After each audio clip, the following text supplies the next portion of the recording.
Bonjour chers abonnés de l'Ergue TV, nous sommes aujourd'hui avec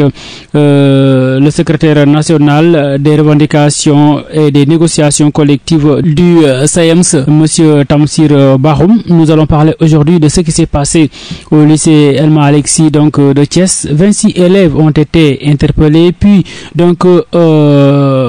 mis en garde à vue à cause donc de la tricherie, on peut dire de la tricherie parce que les élèves ont partagé des épreuves de mathématiques, d'histoire et géographie, de l'anglais bien avant même les épreuves du second semestre. Alors aujourd'hui, Monsieur Bakhoum, vous êtes un acteur de l'éducation. Quel sentiment qui vous anime dès que vous avez entendu donc ce qui s'est passé à Thiès? Bien, merci beaucoup. En fait, en rapport avec la question relative à la tricherie liée à des fuites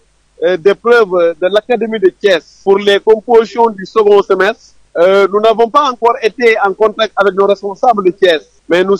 avons suivi les responsables des professeurs du lycée Malick Sy qui, en tout cas, ont fait une sortie pour dénoncer, en tout cas, la récurrente question de la fuite des épreuves des compositions dans les lycées et collèges de l'Académie de Thiès, et ça depuis quelques années. En tant qu'acteur de l'éducation, nous voudrons tout simplement apporter notre soutien au corps professoral du lycée Malick Sy de façon spécifique, mais aussi de la région de Thiès de façon générale, et interpeller les autorités académiques de Thiès, mais de façon générale interpeller les autorités du ministère de l'Éducation nationale sur ces fuites, mais aussi sur les fraudes, en tout cas qui sont souvent constatées dans nos examens, qui ne crédibilisent pas les évaluations certificatives comme les évaluations sommatives. Et pour nous, il est question véritablement d'aller vers la sécurisation totale. D'autant plus qu'aujourd'hui, le système a migré complètement vers ce qu'on appelle les évaluations standardisées. Et donc, de ce point de vue, il appartient aux autorités académiques de tout faire pour que ces gens qui gravitent autour de la conception jusqu'à l'administration des épreuves puissent être identifiés, mais aussi qu'une fois que véritablement les responsables situés, que des sanctions négatives puissent être infligées, en tout cas aux auteurs. En tout cas, pour le syndicat autonome des enseignants du moyen secondaire du Sénégal, SAEMS, pour lequel nous avons des responsabilités. Nous ne cesserons pas de le dire. La qualité repose véritablement sur la fiabilité. La qualité repose sur des compétences avérées. Et donc, de ce point de vue, nous ne pouvons pas accepter aujourd'hui que pour des évaluations qui soient sommatives ou bien certificatives, que véritablement que des apprenants puissent s'adosser à la tricherie sous la complicité de certains agents de l'administration pour véritablement se faire de bonnes notes au détriment de ces élèves, qui apprennent à tout point de vue. Et c'est la raison pour laquelle nous disons au ministre de l'Éducation nationale, si les évaluations standardisées ne peuvent pas constituer en tout cas une sécurisation parfaite des épreuves, il faudra revenir sur l'orthodoxie et laisser à chaque établissement et à chaque cellule pédagogique de pouvoir proposer ses propres sujets pour véritablement l'évaluation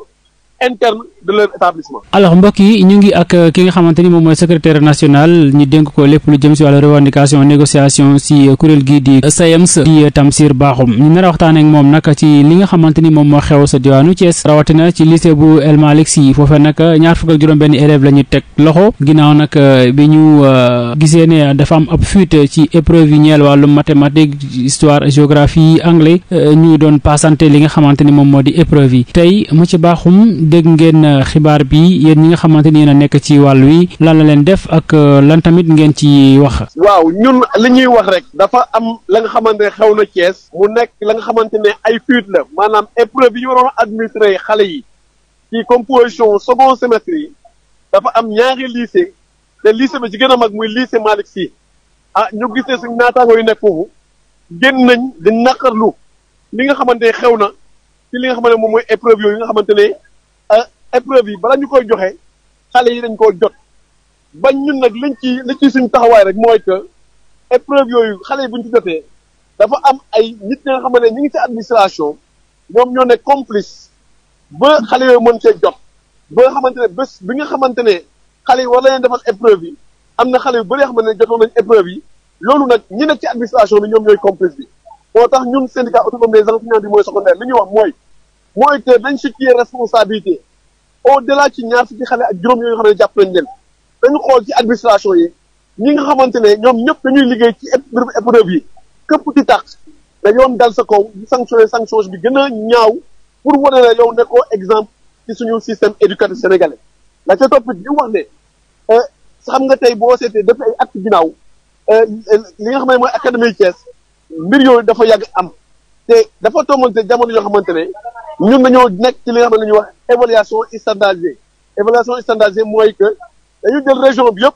ñu def ay épreuves yoo xam ne ñu nekk ci région yëpp ñoom ñooy bokk épreuve yi loolu nag bu ñu ko defee je pense que inspection d'académie ak ministère de l'éducation nationale war nañoo mën a jël seen matuwaay pour que épreuve yooyu nekk épreuve yoo xam ne dañ leen di sécuriser wante képp nga xamante ne da ngay yëngu ci circonscription bi nga xamante ne dafay lal épreuve yi yooyu sabab ñu mën la identifier ba suba lu ci mënti nekk ñu mën la taxaw yow moom jël sa responsabilité conformité par rapport à ce qui s'est passé bu fekkee ne yow da nga cee bokk administration bi sévir de la façon li nga xam ne moo gën a dëgër pour wane ne loolu du li nga xamante ne nit ñi dañ ko nangu dañoo des it mooy ñu wax ministère de l'éducation nationale su fekkee ne fii ñu nekk évaluation standardisée ñoom seen bopp mënuñoo jël seen motuwaay pour véritablement sécuriser li nga xam ne moom mooy évaluation yi muy évaluation certificative ak évaluation sommative yi muy composition yi muy devoir yi wala muy examen yi yaakaar naa ne am na loo xamante ne dañu ko doon def muy évaluation interne des établissements bàyyi bépp cellule pédagogique bépp lycée bépp collège ñoom seen bopp ñu proposer seen bopp seen i sujet pour sécuriser ko seen bopp xam ne bu dara amee de façon restreinte dañu mën a gaaw a génnee responsabilité mais lii xaw ci biir Thiès en tout cas ñun syndicat autonome des enseignants du moyen secondaire li ñu ci wax mooy autorité nañ jël seen responsabilité au delà de ñaar fukki xale ak juróom yi ñu ci interpellé nañ xool administration ñi ci bokk ñu sanctionné leen ba suba képp nga xamante ne ba gravité nga ci li nga xam ne mooy administration des épreuves te xel sax dootu daj nga ne danaa jéem a xool nan laay def pour won ay xale li nga xam ne moom mooy correction ak noonu léegi nag la ma ci xamal ne war naa ko yokk ñi ngi dem ci examen yi baccalauréat yi ñi ngi dem ci examen li nga xam ne mooy BFEM bi il faut que les sanctions yi nga xamante ne ak interdiction yi nga xamante ne ministère de l'éducation nationale ministère de l'enseignement supérieur jël nañ ko te parents yi mën ko adapté ñu éviter li nga xam ne mooy indi téléphone ak lépp appareil ba xamante ne dañoo connecté au téléphone ci si nga xam ne mooy centre examen yi ndaxte daaw gis nañ ko fële ci Kaolack ba ci président jury bi defee ñenn ñi dañ koo tàmm dem naan ko dafa soxor alors que dafa doon liggéeyam kon ñun li ñuy wax rek mooy que ren il faut que examen ñu sécuriser leen de la façon la plus sécurisée mais aussi xale bépp nga xamante ne dem nga ci mbiru ay tricherie ak say téléphone ou pas nañ la génne ci centre bi dàq la jël ko ay sanction ba suba taxelootuñ koo daj merci ñu ngi leen di gërëm di leen sant. jërëjëf monsieur Tamsir Bakhoum ci leeral yi ñu ngi leen gërëm di leen sant yéen abonné yi di leen ñaan rek ngeen aimé partager su ko defee ngeen mën a jot lépp loo xamante ni ab waxtaan la te ñu seq ko ak ay kàngam ci fànn bu mu mënta doon merci ba beneen yoon.